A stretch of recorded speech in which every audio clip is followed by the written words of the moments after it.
Tabang sa mga local artist nga nangamatay og survivors sa ngilngig nga disgrasya sa Mati, Davao Oriental.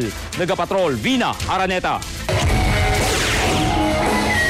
Midagsang ang mga amigo ug fans sa One Shot Band sa usa ka tribute nga gihatag sa mga kaubang local band ug artist diha sa Idol Grill Bar.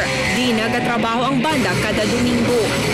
Tulo sa mga miyembro sa banda ang apil sa unong ka mga nangamatay sa disgrasya niadtong Hunyo 13 nga nabangga sa punuan sa Akasya ang ilang gisakyang van gikan sa Caraga, Davao Oriental. Ang bokalista sa banda nga si Cherry Larubes nga apil sa mga survivor mao'y merepresenta sa banda kagabi.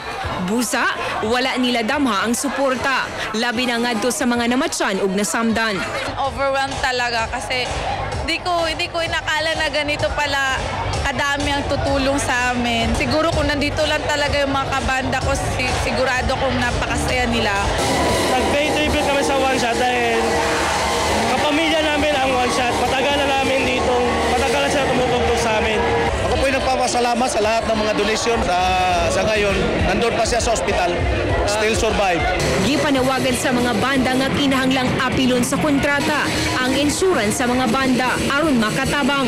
Ugaling na aksidente sama sa nahitabo sa One Shot Band. Kukuha ng party namin basta-basta na walang kontrata.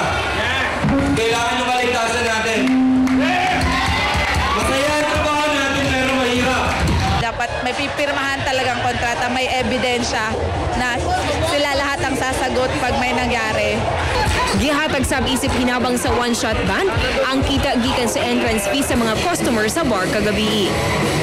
Vina Araneta, Patrol ng Pilipino.